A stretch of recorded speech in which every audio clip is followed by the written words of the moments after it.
So we're going to still. Well, we record it, and we'll post it later. That's too bad for the kids. I know. They still kind of get All right, so I just need to You just report. need to, yeah. Or I can say it during comments if you want me to say it, but you're welcome to say it. Okay, all right. Here we go.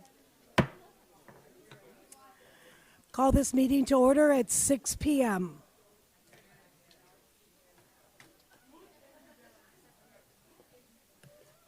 Mr. Glenn, could you lead us in the Pledge of Allegiance, please?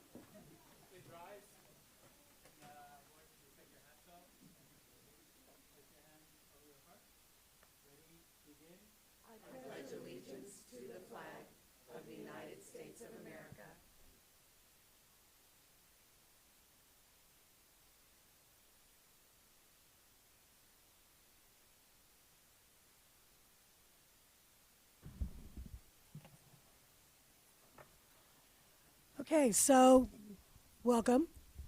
This is actually my first real meeting, so I'm very excited, but bear with me. No report from action in closed session. And before we get started on public hearing, I do want people to know that there is an issue with the YouTube channel. So it is not going live tonight, but it will be taped. Is that correct? Okay. So do I have anybody that would like to make a comment? Public communication, I didn't get any cards, but seeing none. Okay. Superintendent, do you have any comments? Not at this time. All righty. Okay, now I'm very excited. We're going to do a recognition of the El Segundo Little League, World Series champs. So, Ms. Devlantes, if you could come up, and I believe Mr. Wagner, you are going to assist as the representative of the middle school. And before Ms. Devlantes gets started, I would just like to say, boys, that you have a real fan here in President Beachley. And after you won the World Series, she registered with me right away. I want to recognize them at a board meeting. And it was the board's collective commitment to do that with the understanding that the city needed to go before us. And so we've waited our turn patiently and obviously had the opportunity to celebrate you in the Rose Parade. And so just know you've got a lot of fans up here who watched, and we couldn't be prouder. So welcome, Ms. Devlantes. Thank you. Good evening, President Beachley, members of the board, Dr. Moore. We're so excited tonight to honor our Little League World Champions. Our special recognition tonight is given to these middle school students. All of them are middle school students here at El Segundo Middle School who have won the Little League World Series Championship in the summer of 2023. In our little heart of El Segundo here, this group of talented young athletes came together to embark upon a journey that transcended the boundaries of our hometown, the state, and our country. Their path to the Little League World Series is a story of unwavering determination and an impressive display of grit. These young athletes have faced an incredible challenge that tested their mettle. To secure their spot in the Little League World Series, they had to first secure wins in their district, state, and regional tournaments. When they made their way to Williamsport, they faced fierce competition from teams from Great Lakes and then that rough game against Southwest that knocked them into the elimination bracket. They battled their way back, including triumphs in 5 consecutive elimination games, to overcome that team from the Southwest again, and an eventual walk-off win over Curacao to win the Little League World Series. It was a remarkable feat that showcased their resilience and unshakable belief in themselves and in their teammates. From the first pitch to the final walk-off homer, they never wavered. Each game was a testament to their unwavering commitment to excellence. They fought tooth and nail, relying on the power of teamwork and the unbreakable bond they had forged on the diamond. As they step onto the world stage, these young athletes carry with them not only the hopes and dreams of our little community here, but also the inspiring story of how they conquered the odds. As we all know, they have not completed their journey alone. Their parents, coaches, and families have been there along the way to guide and support them. Tonight, the El Segundo Unified School Board and El Segundo Middle School, we proudly honor this El Segundo Little League World Series team. I want to call them up now. Are you ready? All right, so we start with Mr. Max Baker.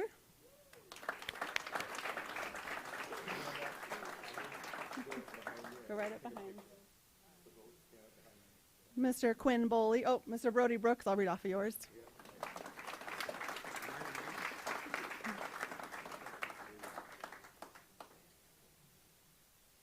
Mr. Quinn Boley.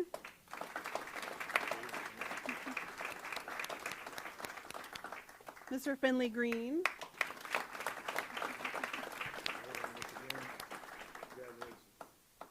Mr. Jackson Kalish.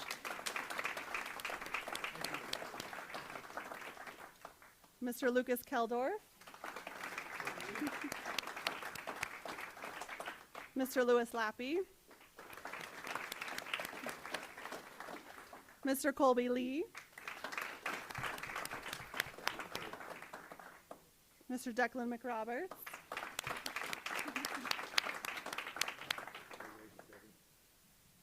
Mr. Crew O'Connor.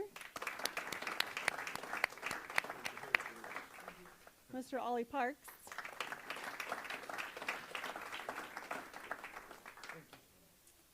And we also have Mr. Lennon Salazar, who's not here as well.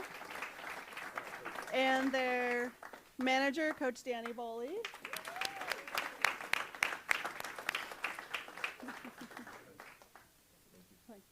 And Coach Tim Abrams. And Mr. Eddie Lee. And Coach Eddie Lee as well.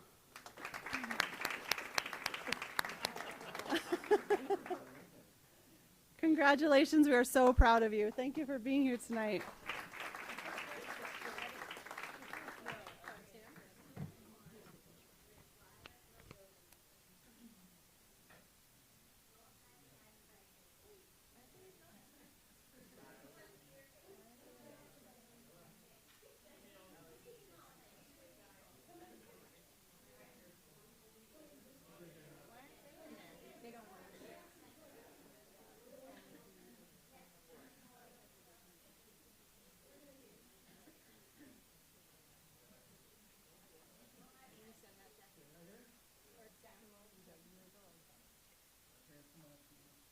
Jackie's the official photographer. Send it all. She's the official everything. So she's like,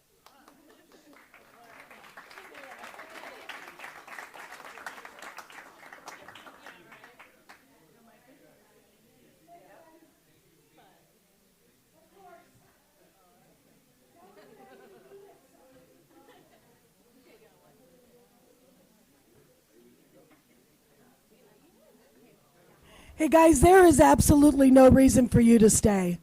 So we love you, but there is zero reason for you to continue on with this. Congratulations again, guys.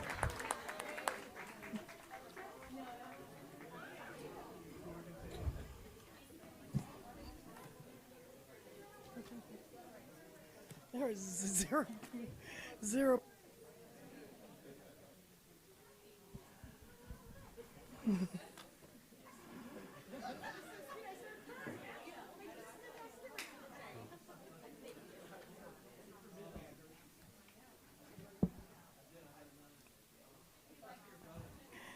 Okay, so I think we can go ahead and move on.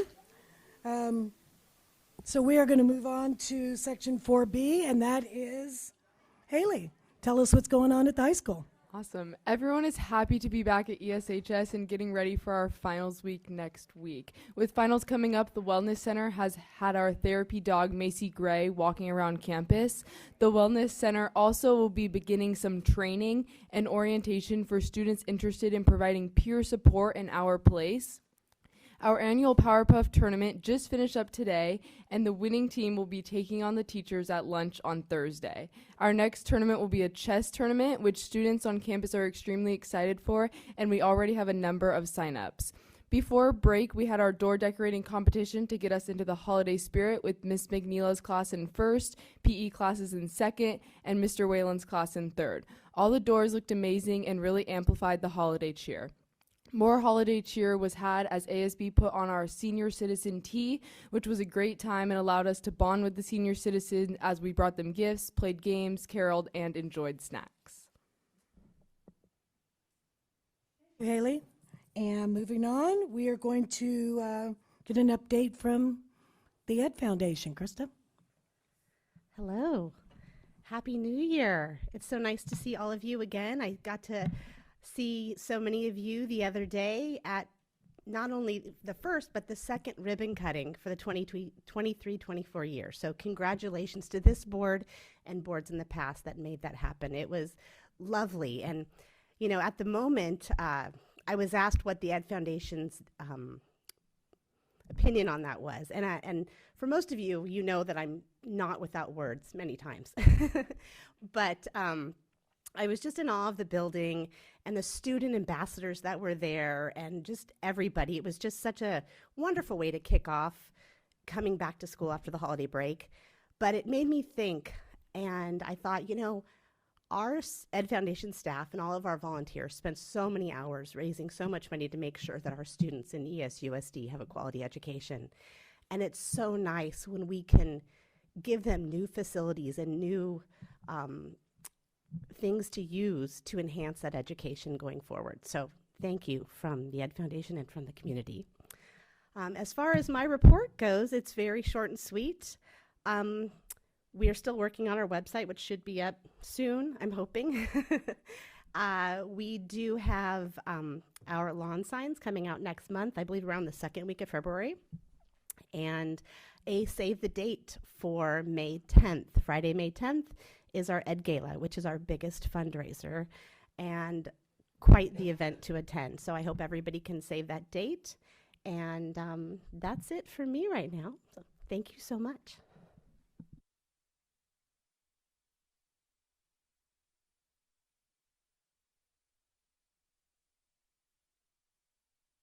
Sorry, ESTA.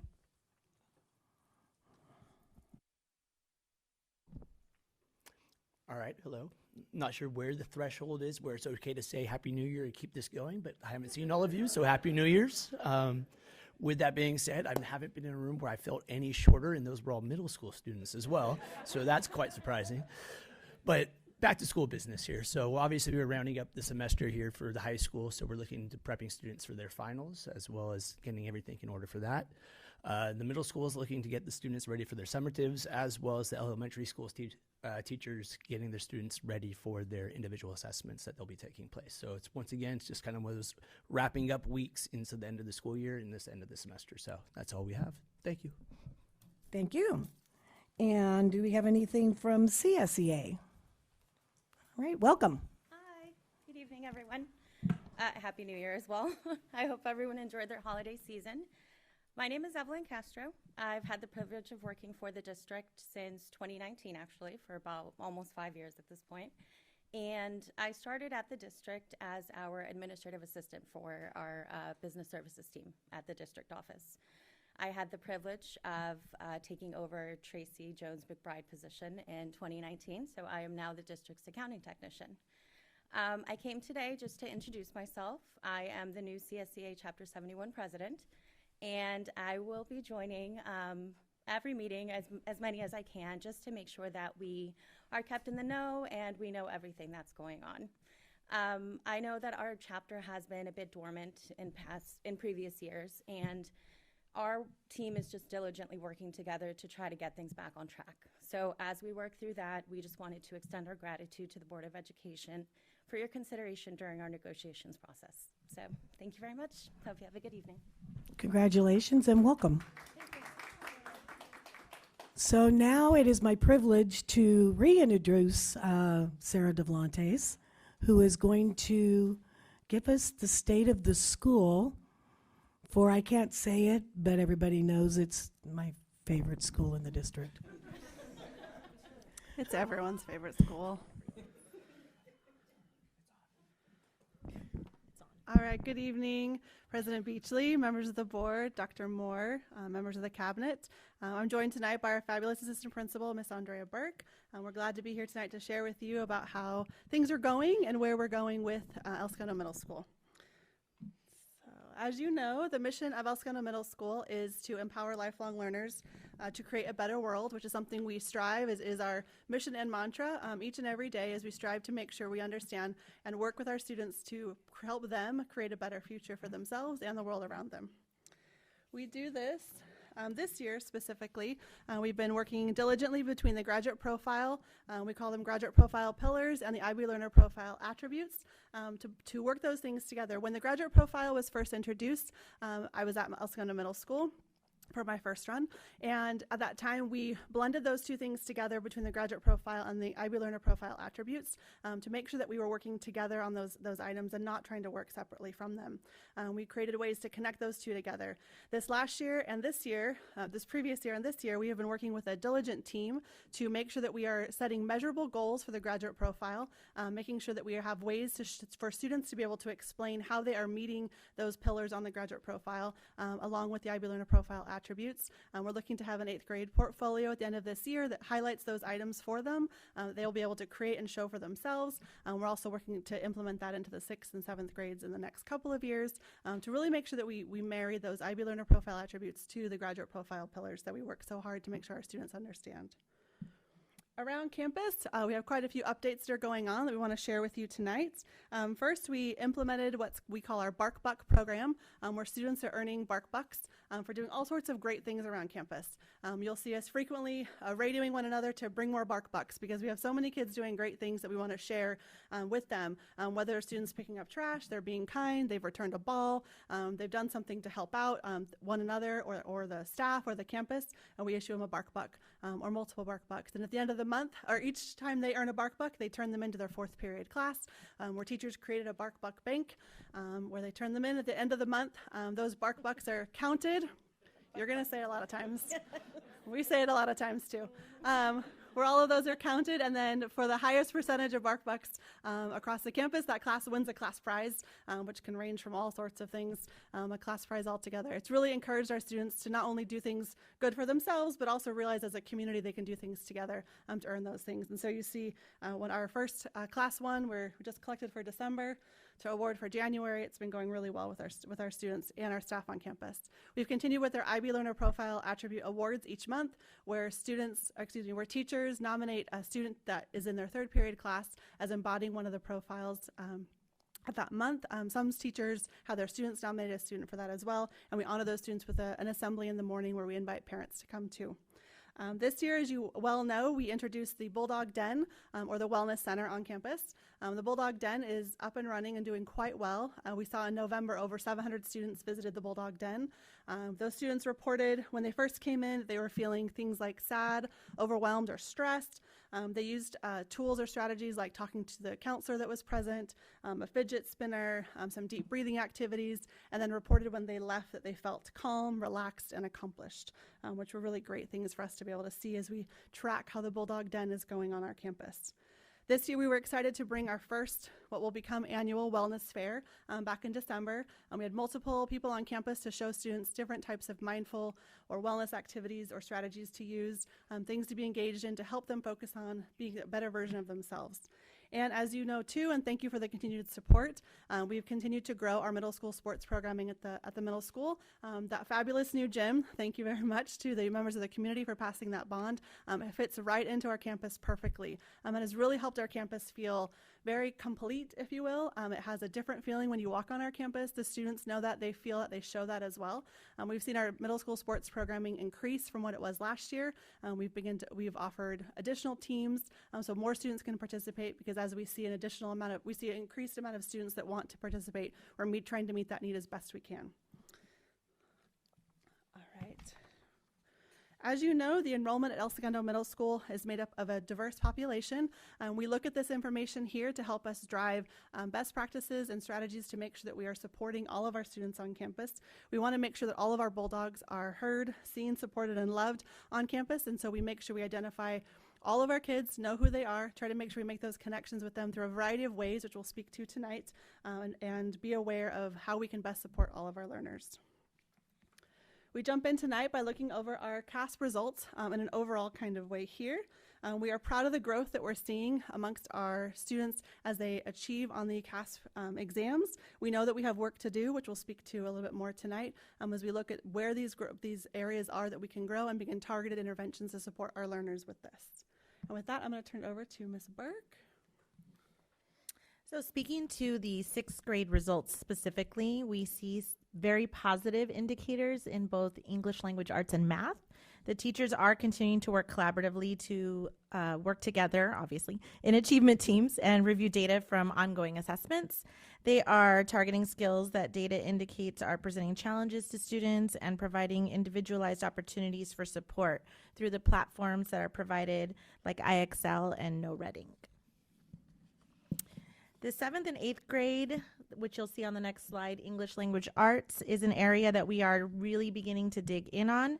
These standards across the content areas are things that we are looking at so that students can practice throughout the day in areas that are beyond language arts, such as math, science, and history. We are doing this through a grade level articulation process and the use of similar strategies such as PEAL, Point, Evidence, Explain, Link, which gives students ways to respond to content with a critical lens. These scores have been steady, but are expected to grow with these targeted strategies. The 8th grade math results show very significant gains. Teachers are continuing to utilize IXL platform for support. The middle school offers continued tiers of math instruction from grade level standard instruction to more advanced options that can lead to algebra and geometry coursework in the 8th grade year. The CAST results are the science tests that students are taking, and the science teachers have really been reviewing the key standards that are being assessed and spending time utilizing training modules to see how to best instruct students. The interim assessment blocks are being administered to collect data and guide instructional strategies. Teachers are also utilizing science labs, field trips like OSS, and virtual demonstrations to bring out the joy of science in students.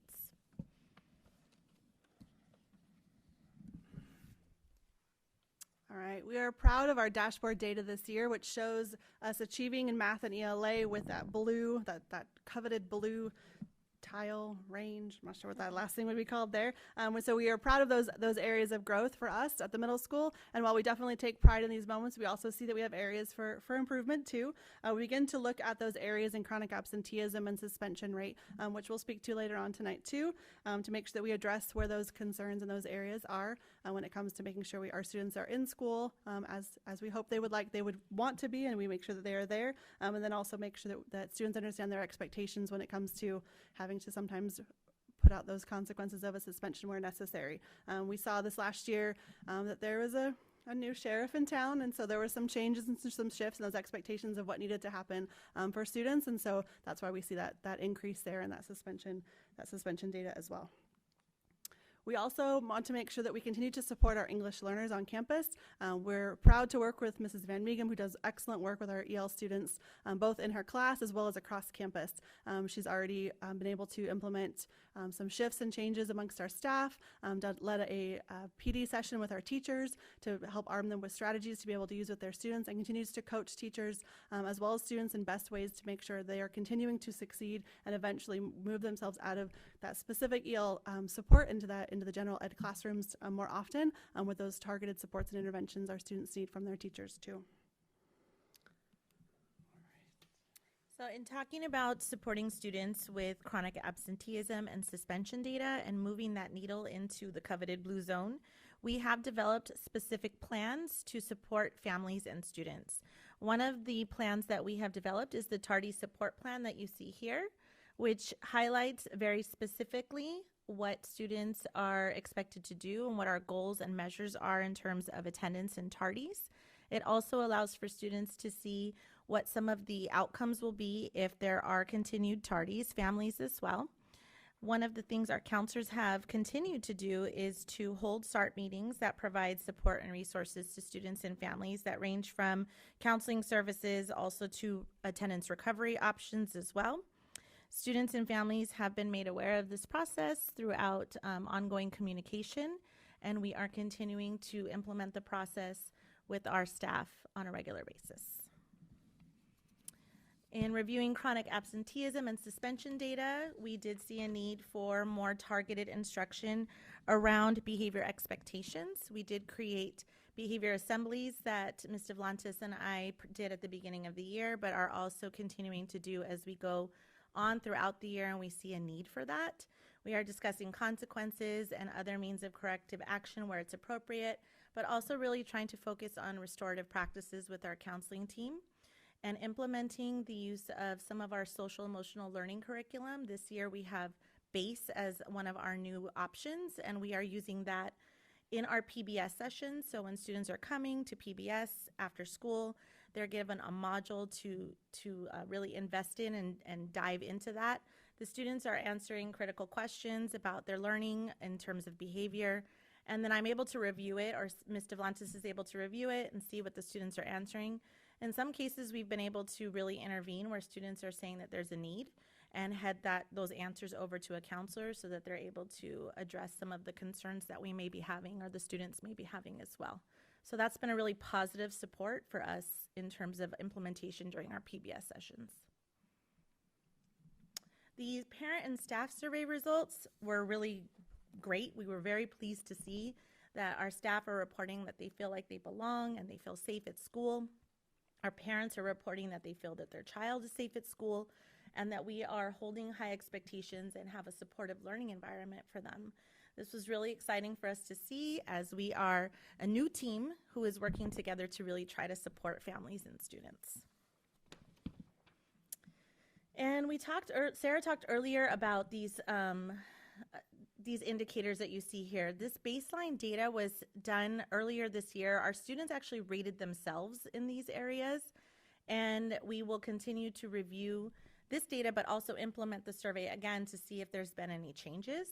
But some of the areas that we were really excited to see were the social connectivity in school. You would expect that in middle school. Kids really like to come to school to be social and to connect with their friends. But with that being said, we really want to provide that fun middle school experience for them and keep that momentum going. So we have in 6th grade, we still continue to do web where everyone belongs, and students are participating in that program. We did a staff and student kickball game during Red Ribbon Week, which the students really enjoyed, and we want to continue to do that as well. And then we're having, we had a Halloween dance and have our upcoming winter ball and other leadership activities that will really get the kids excited about coming to school.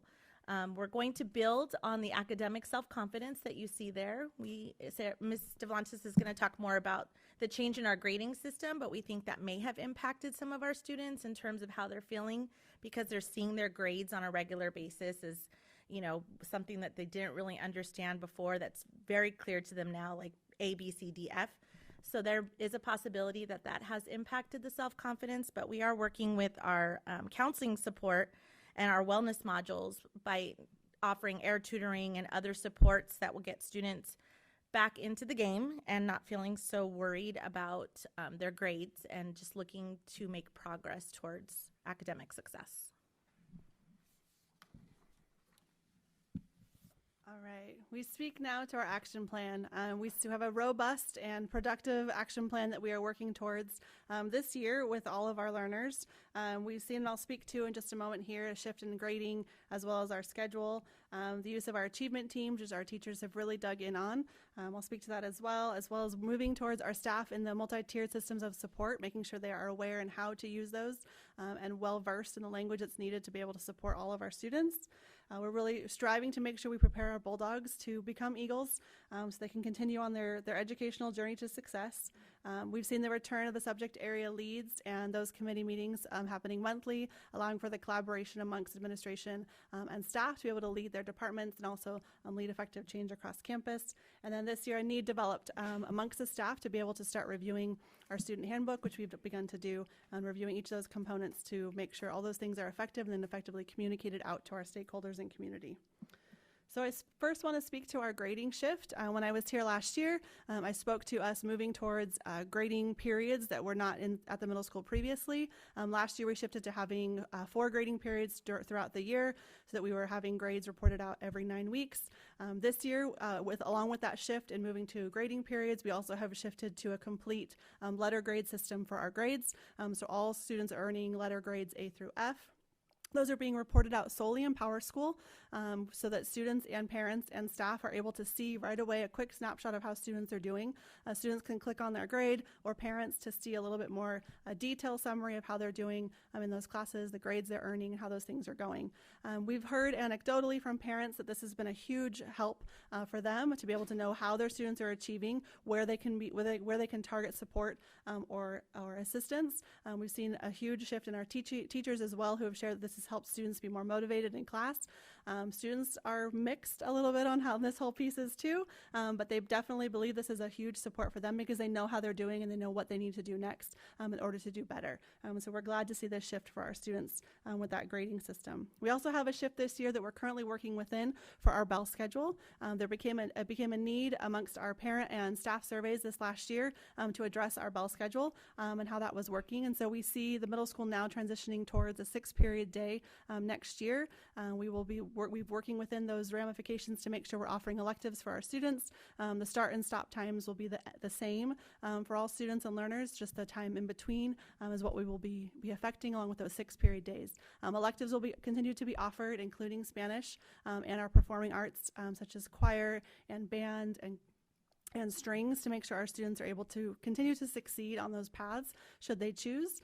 This has allowed for a really collaborative effort amongst our staff and administration in developing this bell schedule change so that all stakeholders' voices have been heard, and we're beginning to share that communication out with parents and families just after this meeting now, so they will be aware of this change that will be happening, as well as continuing on parent education so they know what this means and what this looks like for their students moving forward. As we continue to measure our action plan at El Segundo Middle School, we've continued the use of achievement teams. This year, we've asked our staff to complete 4 cycles of achievement teams. We had a PD just a few weeks ago where we had an opportunity for departments to share out how achievement teams were going. We really wanted the staff to be able to hear from one another the successes they were having, what they were able to see by implementing those effective strategies for their learners. And anecdotally, I have to share, I was meeting, as I was going around talking with our staff about how the achievement teams were going, I had a very veteran teacher, whose results are the left side chart, share that she had given the pre and post assessment. The pre-assessment gave the information she was looking for, and then she did her instruction, had some targeted strategies throughout to make sure that she was meeting the needs of the learners based upon the pre-assessment, and then gave the post-assessment. And as you can see on her table, the one on the far left, there was the right gains in the right area, except her beginning, which is like the lowest, if you will, was still the same. And she couldn't figure out why. And so she dug into the information, dug into the data, saw who the kids were specifically, the specific names of the kids, and found herself surprised by some of the students that were listed. And it gave her the real opportunity with the use of that achievement team to be able to go to those students individually and begin specific plans to support them with what they needed. And I was so moved by this sharing from her, especially a veteran teacher who's been teaching a long time, to be able to take the time and the opportunity that the achievement team provided her to be able to see this and make that change where she could continue to support her students. And so we see that with this, we also have seen an increase in the use of our IXL programming on campus with the use of, we added science and Spanish, and our science and Spanish departments have shared that this has really helped them target instruction, also help students who might be struggling, as well as be a good test prep for the CASP test for science and Spanish to be able to see how students are achieving in a clear way. We thank you for your time tonight for having us, and please, if you have any questions, please let us know. Thank you very much. Board, if you have any questions or comments, we can start down with Daima if you have any questions or comments. You good? Just want to say thank you for all the information. It's great to know this is starkly different than the previous reports we had in my tenure in regards to the middle school, and it's all swinging way high above marks. And so the productivity in just this last year has just been amazing. So thank you guys for all the due diligence. One of the things that I want to just say publicly too is I know on the sensitivity scale of the state, we don't need to be worried about suspension rates that hit the middle. It's okay. Sometimes we need to suspend students that have discipline issues, and I trust our administrators are doing their due diligence and teachers, but the state really presents that as a negative against schools that do that, and there's a lot of reasons why. But as a board member, I can tell you, and a teacher, I appreciate the fact that there is a rigor and an expectation and a level of discipline at the middle school, and that we are doing everything we can. And I think the alternative is you talked about the positive behavioral interventions, and that's a great way also for students to, and like you said, it's led to a lot of discussion between counselors and students, and I think that's amazing. But we can't be afraid to discipline our students, and I don't think we should be dictated by a sensitivity scale. So it's not a knock on you guys at all. I know that you presented it that way, but I just want the public to know it means you guys are doing your jobs and you're doing your due diligence in it, because it's very difficult now to just arbitrarily suspend a student. So we're taking care in those areas of discipline, and I'm very grateful for that, because that's a very different direction than I think previously that we heard about or saw or kind of felt. So thank you for that. You going back? Yes, sorry. Okay. I was looking at the 8th grade. I made some notes on that, and we talked about, or not, you showed on your graph that there was a pattern of the behavior, the engagement, and the academic self-confidence, the decline in the 3 of those, more so than the 7th and the 6th grade.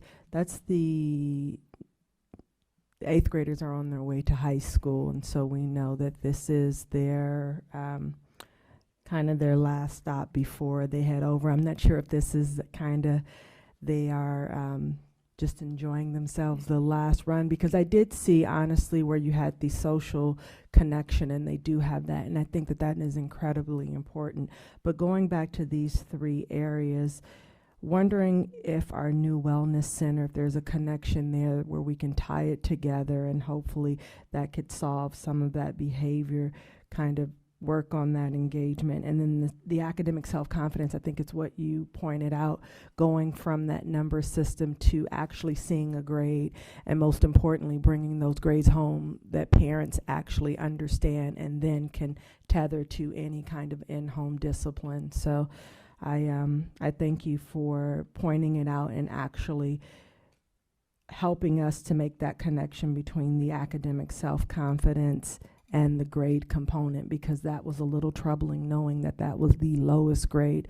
But if you think about it now, if they're getting that before they go to high school, it's that same decline that they would have had at high school that you are saving them from now. So definitely happy for that. Thank you.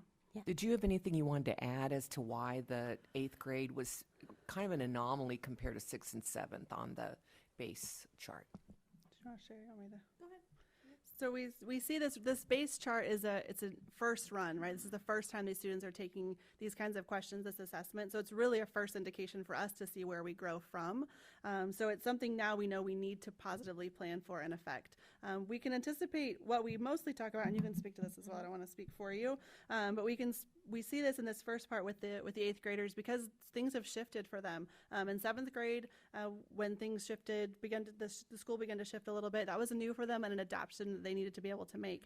They're coming off, just like our other kids, they were coming off of COVID in 4th and 5th grade, returning to school in 5th and 6th grade, and seeing these now changes and understanding what it means to go to school. And that's what we're really trying to make sure they understand and they see that, and that can be a little bit rough. So we've made sure that we've built in those supports for our 8th graders. We've done a lot more, like Ms. Burke mentioned, to targeted instruction, whether it's from us. Our counselors are going in monthly to classrooms to be able to, they have a different topic they cover each month, and it's different for each grade level. Things that they want to make sure they're prepared on and they understand and they know, speaking to these specific pieces as well, so that the students are getting a lot of support when it comes from expectations, understanding where and what they should and shouldn't be doing, but also in that academic piece too, to understand what they need to do a little bit better. So we've really tried to plan those targeted pieces for them as a kind of a multi-stepped approach, and it's not just administration, and it's not just counselors, but staff and teachers as well too. I don't know if you want to speak to any parts of that. Well, we've also talked to the counselors about maybe reaching out to families as well about what these grades mean and what they look like, especially in the middle school and the transition and what that means to them. A lot of the 8th graders were doing well in terms of like the higher scores for MIP. They were getting these more or less growth mindset scores. So they were feeling like they always had this option of, improvement. And they were doing 7, 8, 9, or 5, 6, 7, and they were used to that. And then now these 8th graders are seeing C, D, F, and it's shocking them. And a lot of them are, when we had to change the password, they were like, oh my gosh, we can't see Power School. Oh my, I can't see. They're on it constantly, checking. And it's a good thing, but it's also a need for balance thing that we're trying to get them to understand. So yes, it's good to look, but is it good to obsess? Not so much. So the teachers and everyone's shifting. So the teachers and the counselors are now like, gosh, they're coming to me with so many more questions about this. And it's good to have the conversation, but it's also important for us to start planning like larger scale things so that they understand what our expectations are in terms of growth. Like, we don't want growth mindset to go away, but we also want them to understand what it's going to look like for them in the future. They're going to high school. This is going to be what you are going to see. So I think the 8th graders were a little scared, and they got intimidated when they took this survey. Like, I'm terrible now. I've got C, D, F, instead of what they were expecting before. Whereas the 6th and 7th graders, it wasn't as big of a maybe consequence for them. But again, I'm just, surmising about all of this. But some of the data where the kids actually wrote things in, it was more about like, I have a C in math. And it was very, very clear that that's, to me, that's why they rated themselves so low. It's interesting to me that we're talking so much about the grades because they come out of elementary school 1, 2, 3, 4, which is not exactly A, B, C, D, and had this different experience for a few years now in middle school. I was reading that academic lack of confidence there as like, ooh, I'm nervous about going to high school. I don't know if I got this, more than the scale's different. So I'm glad that you're all really dialing into this to support them, however they are actually experiencing it, because that's important. But I will say, I was definitely heartened by your talk about the achievement team and seeing those charts and everything, because that's what we talk about, is trying to find the personal needs of each student and addressing those individually. And that's always a beautiful thing when I see our teachers and staff really dialing in on that. So thank you to you and all of the staff that are doing that work. The only other question I had was, and I'm sure we'll talk about this more in the future, but with Spanish becoming an elective, I'll be curious what that means in terms of IB and whatnot. Like, honestly, going into the IB grading scale, I know we were all a little trepidatious about that, and it didn't work, and now we're not doing that anymore, and that's fine. I get that, but we'll, I'm sure, talk about this more as you shift to the new schedule, what that means for the general IB framework. So that's all. We don't have to talk about it now.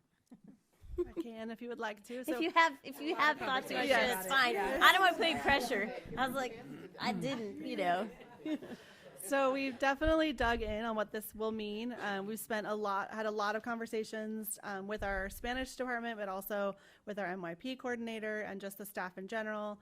Committee meetings, had a variety of attendees. I opened those scheduled meetings up to the whole staff, so anyone who wanted to attend could attend. We had a lot of vibrant conversations around what this would look like. And so while there was always a concern, it actually came from our Spanish department that they felt comfortable moving ahead with Spanish as an elective instead of a required class. For the MYP side of it, we likely will take a finding and something that we should develop from, but it's one of those things that we have to see what needs we have on our campus and how we need to best prepare our students and work within the parameters of what the MYP gives us instead of shifting to what the MYP tells us. And that's something I say pretty frequently on campus is we have to make MYP work for us. We can't just bend to work for it. We have to really make sure we're meeting the needs of our stakeholders here. So that's what it's looked like thus far. Right now, that does transcend into conversations around what level of Spanish are we offering, especially with this first year moving into that, and then what will we continue to offer? How will that meld with where they're going with high school? Because the Spanish program at the middle school is broken into phases, which is really Spanish 1 at the high school broken into 3 years. So what that will look like and how we will best prepare our students as they make that transition to high school based upon what Spanish they take at the middle school. That's great. Thank you. I inherently trust the way you're managing this. I just was curious about that little tiny aspect. So thank you. Yeah, and thank you for the wonderful presentation, and thank you for listening to your constituents and taking up their challenges and implementing new programs. My question is, with COVID kind of in the rearview mirror and the special funding that we've received is also going to be in the rearview mirror very soon. Do you feel now that the middle school is in a good place, that you've recovered, as it were, to pre-pandemic levels, or do you feel like there's still a lot more work to do? I was at the middle school when the pandemic started. I got on the bus as the kids got back from OSS that day to say, okay, you're going home and I don't know when I'll see you again. And I literally didn't, because I stayed at the middle school. Eventually I went to the high school, and so I didn't. And so now they're sophomores, I believe. So yes, in some ways I feel like we've very much like swung the pendulum all the way back again, but there is still work to do. So there's even things here that have begun to develop that we see as needs. With the current action plan where we have, there are still a couple of things we're working on slowly to make sure some of the ways we taught during COVID are ways that we had to adjust to in order to best do what kids needed at that time. And now it's time to shift back to some more, different ways of teaching again, or innovative ways of teaching again, because students learn very differently now because of the way they had to learn during COVID. So yes, I would say resoundingly. However, there's still a couple of little spaces where we see room for growth as we continue to move out of that. But I would say I don't feel the effects of the pandemic any longer on campus. Great, thank you. So I'm just going to make a couple of quick comments, because I am so pleased with so much of what's going on. Seeing both the language arts and the math and the blue on the dashboard makes me very happy, and the yellow doesn't bother me for suspensions, because you're exactly right. I think you said it well, and I'm not going to go over that again. So just seeing that, we often look at test scores and we see numbers, and people don't realize that the test is different every year, and it's not always just about the number. So that part made me very happy. I'm thrilled that we are back to the A, B, C, D, F grading. When we changed from that to the numbers, we had the same issue, because the kids didn't understand the numbers either. Even though they came from the elementary where it was 1 to 4, they were like, well, I want an 8. Sorry, that's not how it works. And so they're going to figure it out. They're going to learn it. But doing it now before they get to the high school is going to be to their benefit. So I'm glad that we tried it. We did our due diligence. We did what we needed to do. But I am very, very excited that we are going back to that system, and that the kids can see and have a little more buy-in to where they are and what they need to do.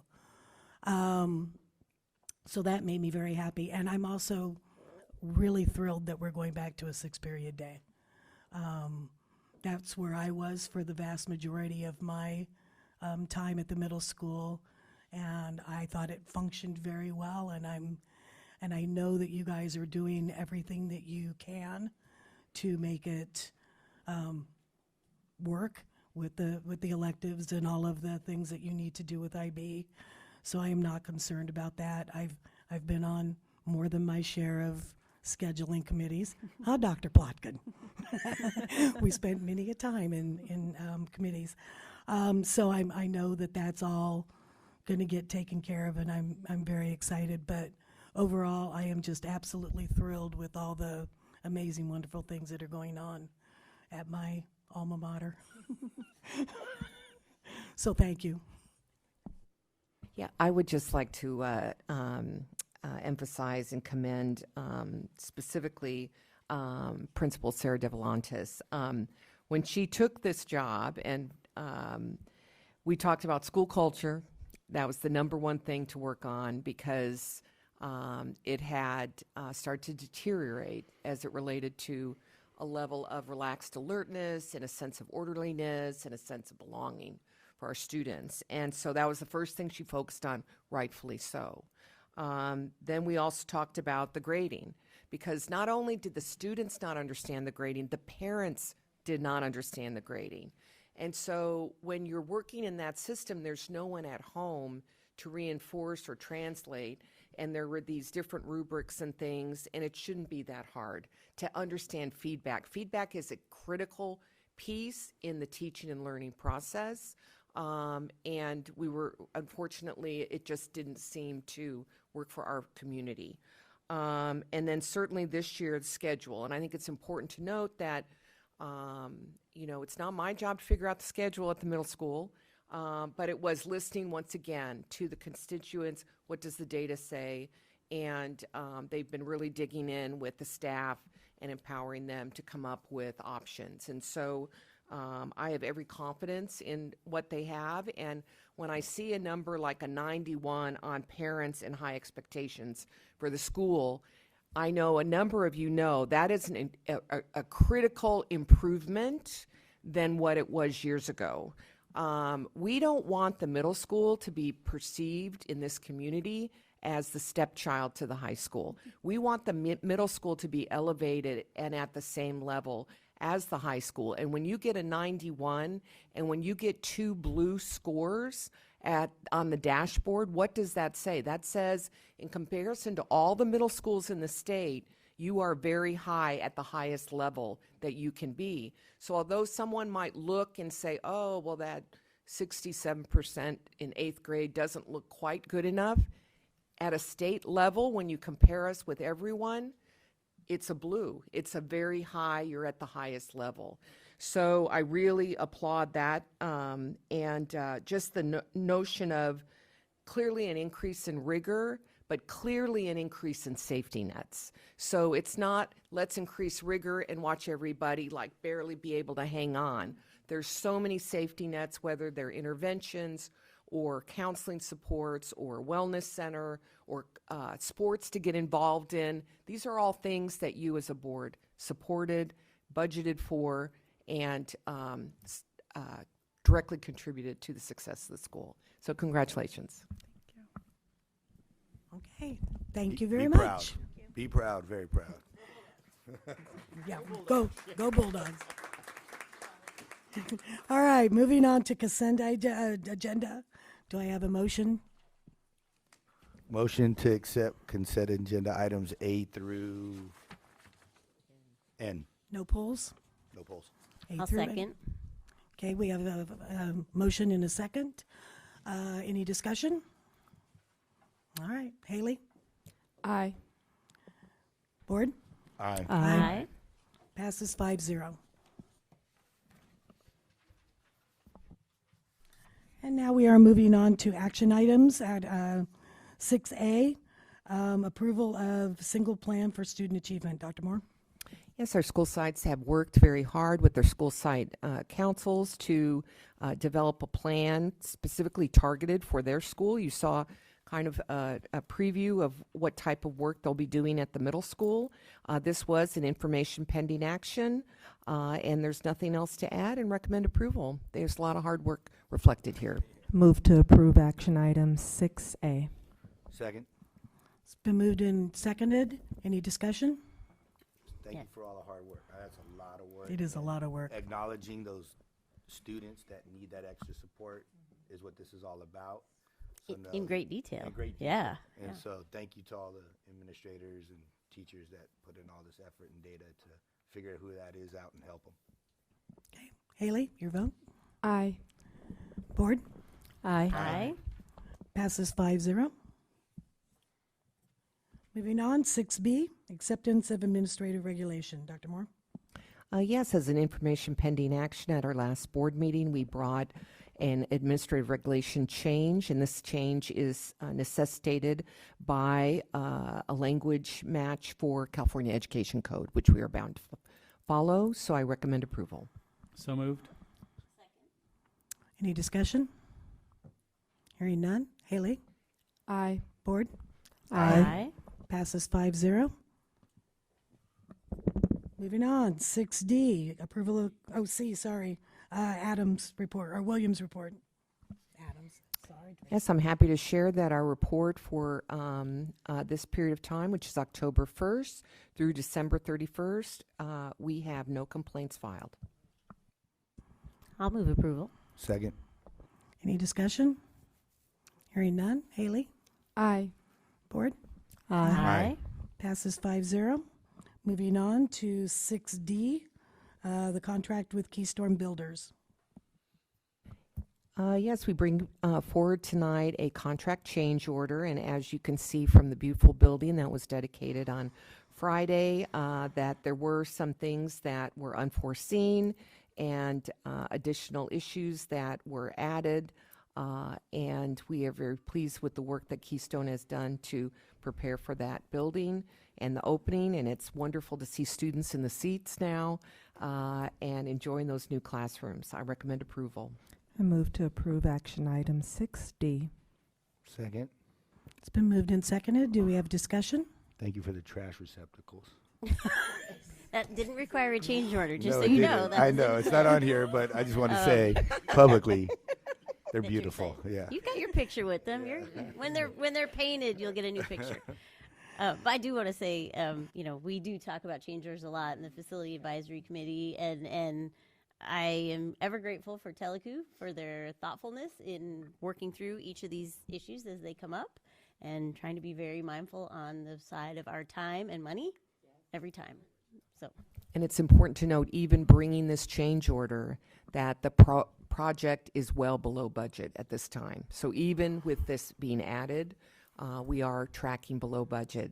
And it's nice to see that any money recouped will be able to go in to support our district office program. Below budget is best. That's it for discussion. Haley? Aye. Board? Aye. Passes 5-0. Moving on to item 6E, which is an agreement with Simmons. Yes, this is phase one to upgrade our building automation system for our air conditioning monitoring. I recommend approval. So moved. Second. Any discussion? Haley? Aye. Board? Aye. Passes 5-0. And that is it for 6. Moving on to 7. Information pending. Dr. Moore. Yes, we bring before you a board policy specifically in the area of personal illness and injury leave. And once again, this is to align our language with California Education Code, and we'll be bringing it back to our second meeting this month for approval.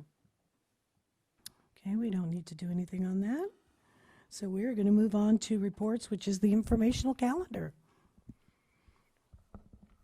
All right, for informational calendar, Monday is a holiday for recognition of Martin Luther King.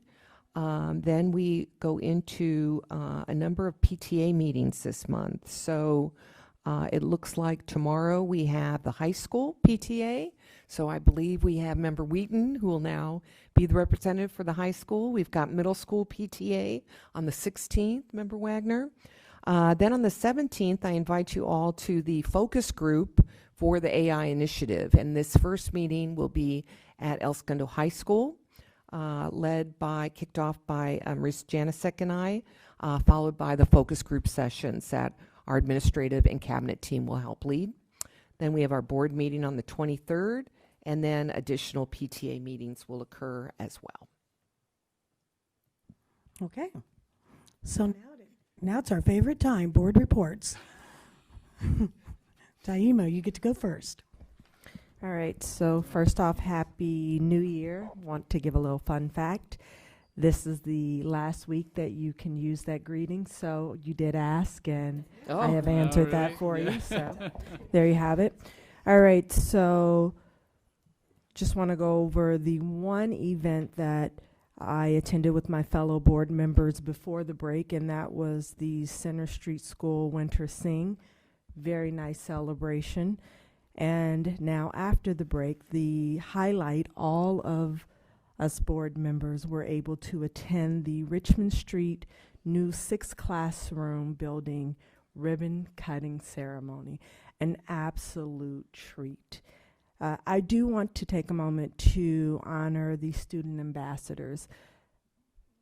I have to just say, not only did they know all of their facts, they were there, they were excited, and it was still technically their holiday break, but you could tell they had been practicing, they were ready, and it just really gave a lot of pride because you had this beautiful building, but you had the kids there that were happy to represent the building, but they were also the ones who were benefiting from the building. So when we think about all that happens, on campus, all the work that we do as board members, the cabinet, our superintendent, and all of the community who actually voted to make that possible, you know that it's for them, and they were there to say, in essence, thank you, as they stood as ambassadors. So very happy about that.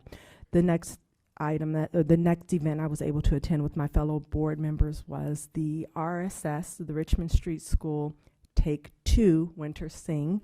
That's what they called it today. I'm just repeating that. And again, just another great opportunity to be together with the community, the families, the students. Happy about that. I was able to also attend the Richmond Street School PTA meeting. A couple of important dates to mention for that. February 24th is their Daughter's Night Out.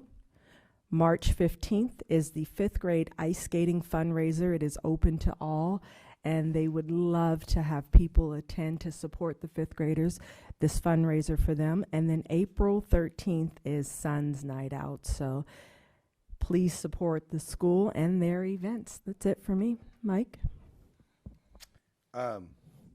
Make mine really quick. Just want to reiterate, thank you to all the admin teachers, maintenance, Keystone, Telecu, everybody involved in opening up Richmond was just amazing.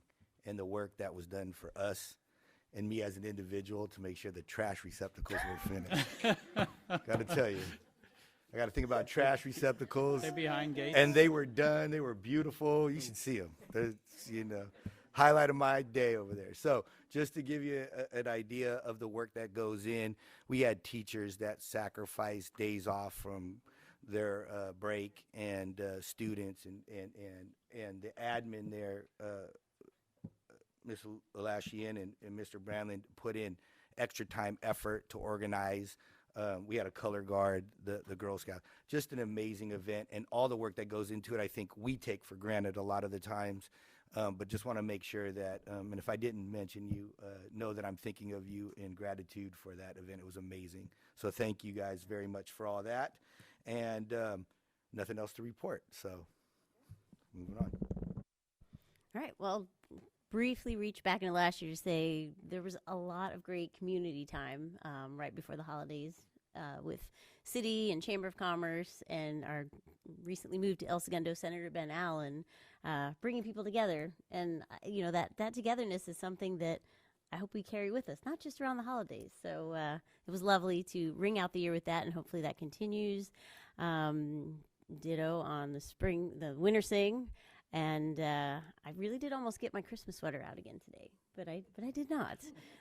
Lovely to see that some of the kids did have theirs on, and it was still very festive, so it was wonderful.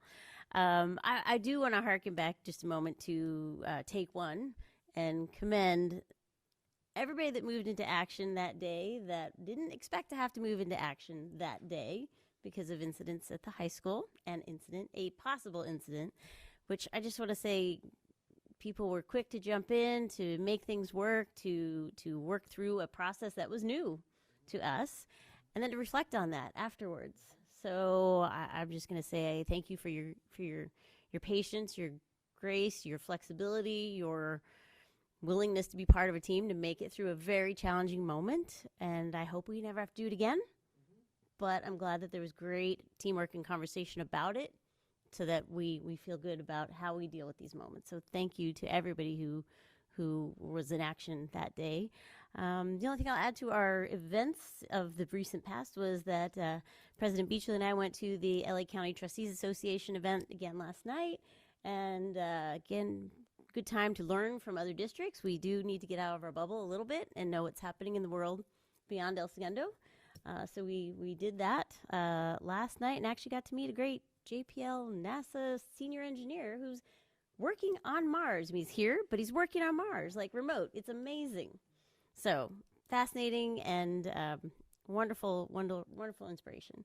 With that, I'm looking forward to mock Congress at the high school this week, and Center Street PTA and Facility Advisory Committee next week. That's it.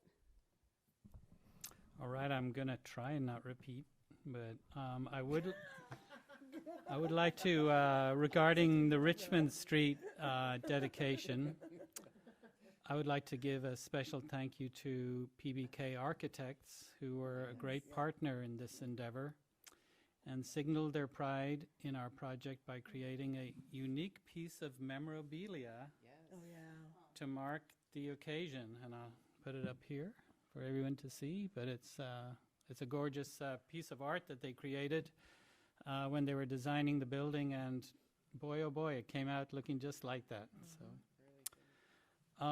Over the past week, we had an opportunity to observe just how enriching and transformative our music program can be for our students.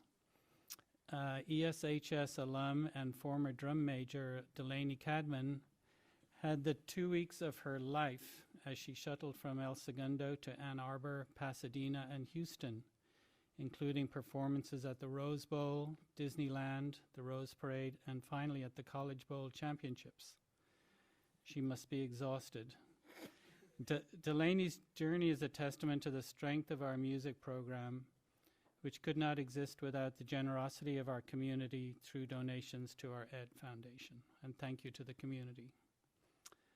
And then just touching on something Tracy mentioned, I'd like to commend our ESHS staff, both certificated and classified, our district administration and cabinet, our SROs, and the ESPD for the professional and purposeful handling of events at ESHS on Friday, December 15th. I'm thankful that the perceived threat did not materialize, and I'm reassured by the collective desire to learn from this real-life situation with detailed debriefing amongst the response team. Thank you. So you're right. When you're at the end, it's like ditto. But I do have a couple of special things. We do a lot of things as a board. We go to Winter Sings and we do lots of wonderful events.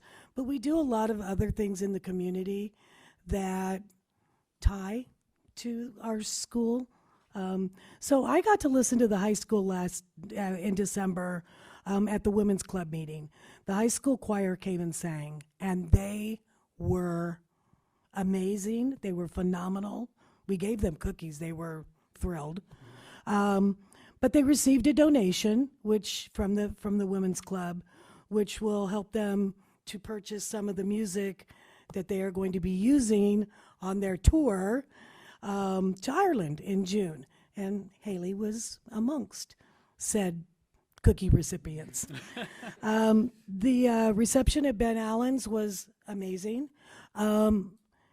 It's really nice to get to spend some time at an event like that and mingle with other school board members from other districts, as well as city council members from other areas, and just learn a little bit about what's going on, and to be able to do it in a fun, relaxed atmosphere is phenomenal. The sings were great. The joy on those faces just makes me smile, which is amazing. I also spent Christmas Eve afternoon with about 100 seniors at the Jocelyn Center. Rotary serves an amazing Christmas dinner. We played trivia and fed about 100 people. The fire department, we had 3 or 4 firemen that came and helped. We had some other students that came and helped. And it was just an amazing day to be able to celebrate that with the community that I care so much about. A little bit about last night. The gentleman from JPL, I could have listened to him for hours, which he would have spoke for hours if we'd let him. But he's driving a rover on Mars and a helicopter that is on Mars from here, which was amazing.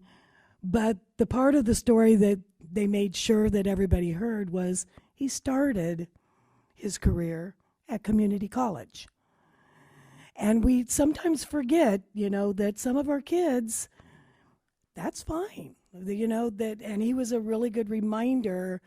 Now, granted, we were at Pasadena City College, and that's where he went. But it was just a really great reminder that, that's a great place for some kids to start. The other really amazing thing I got to do over break, thanks to my friend Tracy over here, and thank you for letting me share this. She knew somebody, and we got to go decorate the Little League float. So we spent 6 or 7 hours working on the float. We glued a lot of cranberry seeds to make the fireworks that were on the back of the float. Tracy shingled with eucalyptus leaves like crazy. I glued them, and she smacked them on the wall. And then she made the whole scoreboard out of parsley. So it was an amazing time to be a part of that. Even though, it was amazing to be just involved in the whole Rose Parade thing, but to know that our kids were going to be on that float, beyond cool. And then the dedication and the blue ribbon cutting at Richmond was just spectacular. I'd like to thank everybody involved in the event. The teachers who moved rooms during a crazy time of year. Obviously, everyone who voted for the bond and made that happen. It was just a phenomenal event for an amazing building that is going to be there for the kids of our community for years and years. So I'm so excited that was my first official kind of event. I got to get the scissors were like this. I got to do the scissors, and it was just an incredible event. So thank you for that, and I think I am done, and it's your turn. Haley's turn. Sorry, it's Haley's turn again. All good. Tomorrow we'll be snowed in. Come ski and snowboard down to the South Gym to cheer on our basketball teams as they take on West Torrance. Girls varsity is at 5:30 and boys varsity is at 7. Our business pathway will be at the earlier game selling snacks as part of their capstone project, and the sophomore class will be selling snacks during the boys varsity game. Dr. Moore, do you have anything? I would just like to share an important announcement that our own Ali Rabihi was selected as the AXA Region 14 Assistant Principal of the Year. So he's been referred to on ESPN, El Segundo Parents Network, as the GOAT because he's number one in customer service here in our district.